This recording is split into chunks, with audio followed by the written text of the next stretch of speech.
تقدیر کیا ہے؟ اگر سب کچھ پہلے سے ہی لکھا لکھایا ہے تو ہم اپنے اعمال کے ذمہ دار کس طرح ہوئے؟ پھر اعمال کی جزا و سزا کیسی؟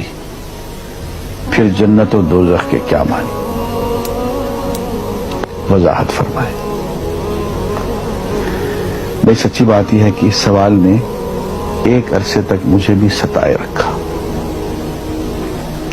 اور میں سوچتا رہا کہ اگر واقعی اللہ تعالیٰ نے پہلے سے ہی سب کچھ لکھ دیا ہے کہ میں اتنے بج کر اتنے منٹ میں بیٹھ کے یہاں پہ ایک لیکچر دوں گا، یہ تقریر کروں گا، اتنے بج کر اتنے منٹ میں نماز پڑھوں گا، اتنے بج کے اتنے منٹ میں فلاں کو گالی دوں گا، فلاں کو تھپڑ ماروں گا، یہ پہلے سے ایک میرا شیڈول مرتب ہے اللہ کے ہاں، لکھا لکھایا پروگرام چھپا چھپایا موجود ہے، میرے کیا قصور؟ تو لکھنے والے کا قصور ہے؟ بات تو خطرناک ہے نا، بات تو خطرناک ہے نا۔ تقدیر کیا ہے؟ عربی میں اس کے لیے ایک لفظ لکھا جاتا ہے دینی کتابوں میں، علم اللہ السابق، اللہ کا علم جو پہلے سے اسے حاصل ہے۔ اللہ کو معلوم ہے کہ آج میں اتنے بج کر اتنے منٹ پہ اپنی مرضی سے، اپنے ارادے سے، اپنی آزادی فکر اور آزادی عمل پہ، عمل سے کام لیتے ہوئے یہ کام کروں گا۔ اب بھائی کام تو میں اپنی مرضی سے کر رہا ہوں، اپنی آزادی سے، اپنے ارادے سے کر رہا ہوں، لیکن اتنی سی بات تو مانو کہ اللہ تعالیٰ علام الغیوب ہے، علیم بذات الصدور ہے۔ مجھے اپنے بارے میں پتہ نہیں ہے کہ کل 10:10 پہ میں کیا کروں گا، اس کو پتا ہے۔ مجھے اپنے بارے میں پتہ نہیں ہے کہ میں 10 سال کے بعد کہاں ہوں گا، کیا کر رہا ہوں گا، فلاں بج کے فلاں منٹ، اس کو پتا ہے۔ اس کو میرے آزادانہ، خود مختارانہ، فری ول کے ساتھ کیے ہوئے اعمال کا پتا ہے کہ میں اپنی مرضی سے، اپنے فری ول کے ساتھ، اپنے ارادے سے اتنے بج کر اتنے منٹ پہ کیا کروں گا۔ یہ اس نے اپنے ہاں لکھ رکھا ہے، اس لیے کہ اس کو پوری کائنات کا نظام چلانا ہے۔ اس کا علم جو ہے وہ صحیح ہے، لیکن اس کا علم میرے ارادے سے نہیں ٹکراتا ہے۔ یہ بات میں ایک مثال سے سمجھاؤں گا۔ میرے ساتھ ایک واقعہ پیش ہو گیا، اس دن مجھے تقدیر سمجھ میں آ گئی کہ ہوتی کیا۔ 1971 کی بات ہے کہ یہاں اکاؤنٹنٹ جنرل آفس میں ڈپٹی اکاؤنٹنٹ جنرل تھا۔ اس زمانے میں ایک مشہور نجومی تھا شیخ صادق، یہاں قلعہ گزر سنگھ میں رہتا تھا۔ وہ پتہ نہیں بیچارہ زندہ ہے یا فوت ہو گیا۔ انہوں نے دروازہ کھولا، میرے کمرے میں آ گیا۔ کیا صاحب ہم آپ کی خدمت کرنا چاہتے ہیں، ہم آپ کو مستقبل کے بارے میں کچھ بتانا چاہتے ہیں۔ میں نے کہا میرے پاس فضول باتوں کے لیے وقت نہیں ہے، میں علم نجوم وغیرہ کو اس قسم کے یہ فضول باتوں کو میں نہیں مانتا ہوں، مشغول آدمی ہوں، ان چکروں میں مجھے مت ڈالو۔ انہوں نے کہا صاحب مجھے صرف 1 منٹ تو آپ دے دیں۔ میں نے کہا ہاں 1 منٹ دیتا ہوں۔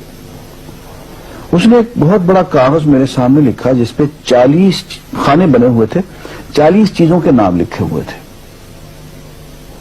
مختلف چیزوں کے نام، کتاب، قلم، اینک، کاپی، دوات، پینسل، میز، بادل، برکھا، مسجد، مندر، ایسی ایٹ رینڈم چیزوں کے نام، 40 چیزوں کے نام لکھے ہوئے تھے۔ وہ کہنے صاحب آپ ان میں سے کسی ایک چیز پہ انگلی رکھ دیں یا اس کا نام آپ اس کاغذ پہ لکھ دیں۔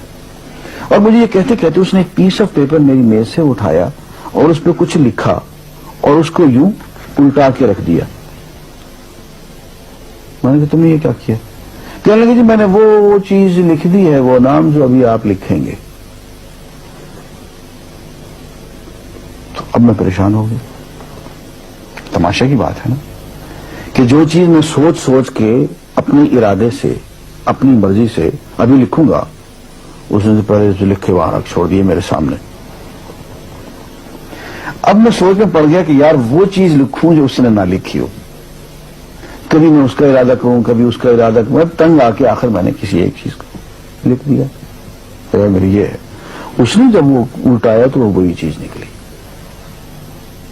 اب پتہ نہیں یہ کیا چکر تھا اس کا، خدا ہی جانے۔ کوئی اس کا علم ہوگا، کوئی فن ہوگا، کوئی تک بازی ہوگی، تک بندی ہوگی کوئی. لیکن اس دن مجھے پتا چلا کہ یار اس کو جو کچھ میں نے لکھا ہے اپنے ارادے سے لکھا ہے، اپنی مرضی سے لکھا ہے، اس سے پابند ہو کے نہیں لکھا.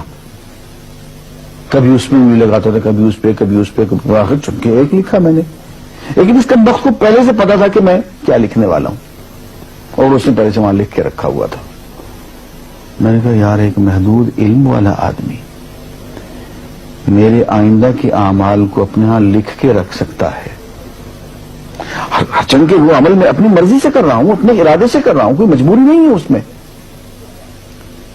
لیکن وہ میری مرضی والا عمل، میرے اپنے ارادے سے کیا ہوا عمل، پوری آزادی کے ساتھ کیا ہوا عمل، اس نے پہلے سے اپنے یہاں لکھ کے رکھا ہوا. یار اگر یہ انسان کر سکتا ہے تو رحمان کیوں نہیں کر سکتا؟ اس نے میرے سارے اعمال جو میں آئندہ چل کے کرنے والا ہوں، وہ سارے کے سارے اعمال اس نے اپنے یہاں لکھ کے رکھے ہیں.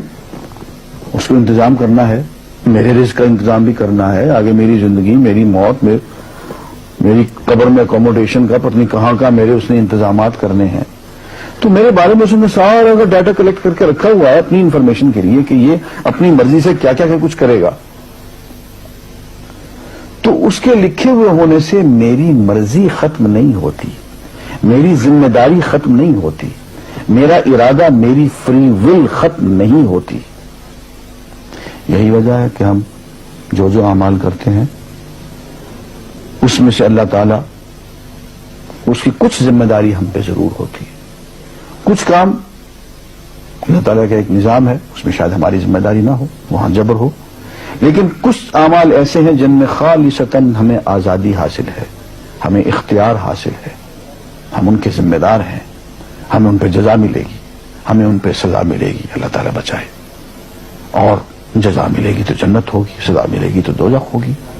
لیکن آزادی عمل اور ارادہ ضرور ہے.